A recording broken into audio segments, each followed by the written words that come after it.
Which one did I use? Sorry. No, it's all right. Sorry, just Okay. just prepping you. Still getting going. Does it need to point it at your computer rather than? No, just needs to have it on there. That's it. There we go. Okay, then, great. So, yeah, in April 2022, on exactly the same day that the acquisition of Twitter by Elon Musk was officially initiated, Mastodon, the largest decentralized social media platform, which operates since 2016, uses Twitter, the same social media platform itself, Mastodon itself competes, to promote the benefits of decentralization and the benefits of moving to Mastodon in particular. So independence appears to be the main advantage of Mastodon, as people can now use a social media platform not controlled by any giant company. Its developers, for instance, claim, we have no power to define your rules, to show you ads, to track your data by design. However, the idea of independent online communication and its association with the process of decentralization is not new, given that it first appeared at least 35 years ago with the initiation of Usenet, a decentralized computer-based communication system distributed in different locations online. Usenet was developed as an inexpensive alternative to ARPANET, the latter generally regarded as the official ancestor of the Internet, with the aim of providing an independent way of communicating online. Usenet was distinguished by its anti-bureaucratic ethos, an ethos of collaboration, egalitarianism, and bottom-up democracy, according to which users were the only ones who decide how to control their content. So that sort of promise, we could argue, of Usenet was mirrored not only in its decentralized and distributed function, but also in the way it was designed from the very beginning. Usenet was arranged into a very large, at the end, number of topic-specific online discussion groups called newsgroups, which in turn were organized under different thematic hierarchies and sub-hierarchies. However, due to its commercialization and increasing openness to the public, which began in the early 90s, Usenet eventually deteriorated. And what initially had started as a platform for topic-specific and constructive discussions, mainly among computer experts or any other well-informed computer user, was transformed into a platform which was dominated by an anything-goes spirit, which could not support any sort of productive or viable interactions. So in this paper, after giving some background information like the above about the history of Usenet, I developed my case study around the site.environment newsgroup. So site.environment, which was organized under the site.hierarchy, which in turn was a hierarchy including newsgroups about different scientific disciplines, was concerned with the subjects about the environment, ecology, sustainability, including climate science, climate change, and climate policy.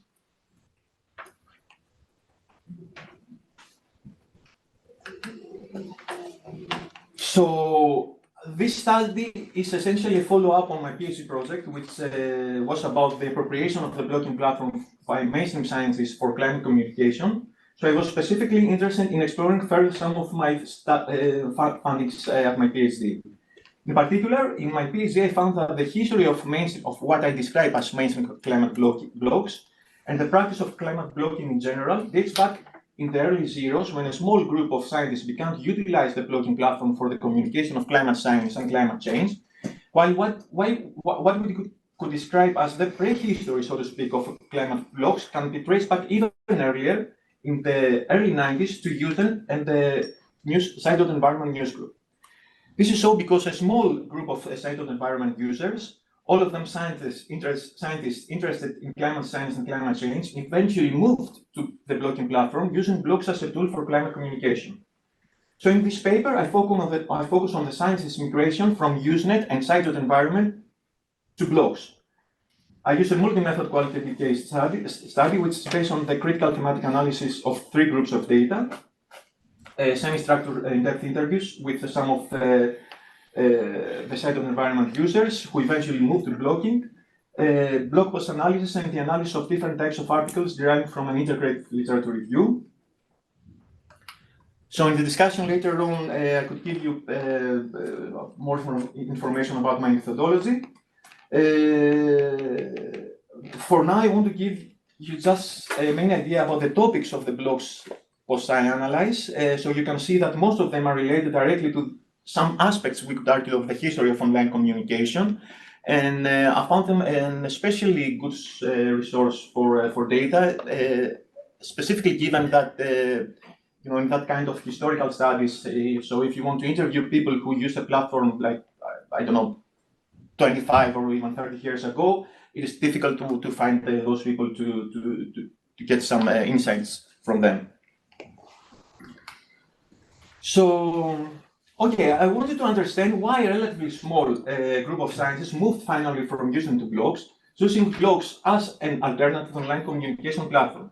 I was specifically interested in the social, cultural, and technological factors involved in their migration, the elements of it, and the character of that migration. And finally, I was interested in how we could use the example of Usenet to analyze current examples of platform migration, especially from centralized platforms to decentralized ones, like, for instance, the migration from Twitter to Mastodon.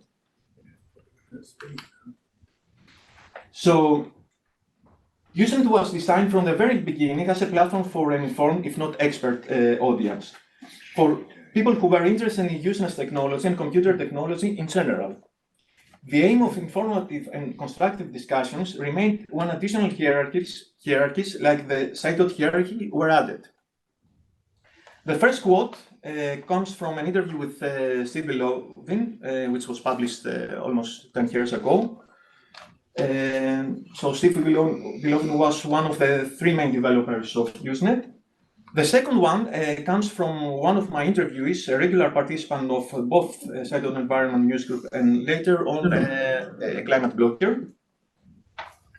Now, although his first sentence might sound somehow deterministic, I really like the way he understands and describes the interrelationship between technology and what could be defined as social or cultural practices. So apparently, the commercialization and distribution of Usenet to a very, very broad audience was indeed seen by everyone as the main reason for its decline. Now, Usenet was almost exclusively an unmoderated platform. Almost all of its newsgroups were unmoderated, and this was the case with Site Environment as well. The main reasons, again, based on my interview data, that no moderation was applied in the newsgroups appear to be the slow network connectivity in the 90s, also the fact that moderation could only be applied manually, the difficulty in changing the status of a newsgroup, for example, from unmoderated to a moderated one. It seems that mainly people who had some kind of expertise in computers were able to do that kind of changes. There were also some what I could describe as practical issues, disagreements about the moderation policy to be followed among the regular participants of the newsgroup. So one of them, for example, explained to me that it was, even though they tried to apply some sort of light moderation, it was difficult to draw the line between what is acceptable and not acceptable. And so, yeah, the final factor upon which I emphasize a lot in my paper is what could be described as some kind of inertia among the participants of Site Environment, a reluctance, so to speak, towards deviating from Usenet's principles of free speech and the communal character that those principles represented.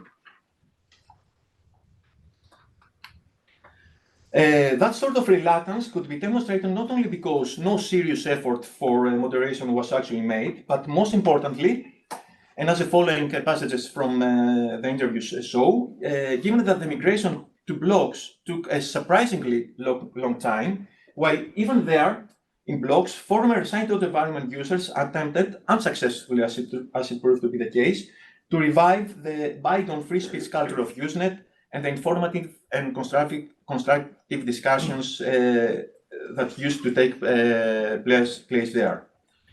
I really like this phrase on top of the page by one of the regular site of environment users and afterwards climate blogger. The great, he says, this is something that he posted on on his blog.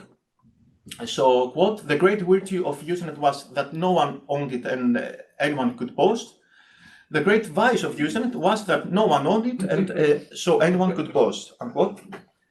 So, and I like this phrase because it's somehow indicative of the main paradigm, of the main argument I put forward in my research paper. So, okay, I'm going to skip the slide. So, what I try to do in this paper, now is a paper, I still need to finalize the discussion chapter.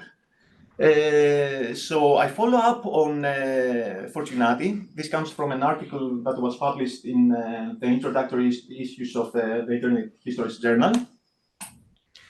And the argument I put forward is that to understand platform migration from centralized to decentralized platforms and vice versa as technocultural, it's better to try to understand them as technocultural transitions. In this case, that sort of transitions do not expose any superiority of the new alternative platforms over the old mainstream ones, but rather indicates different paradigms of communication.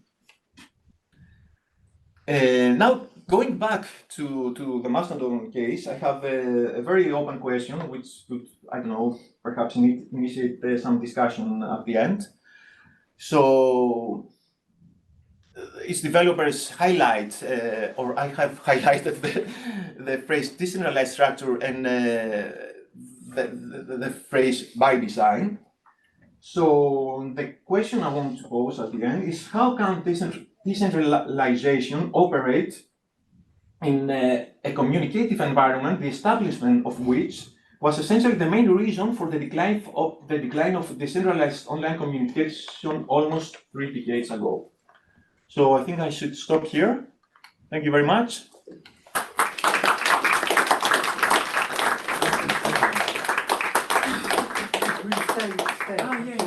There's one there. Right. Oh, good. And we've got.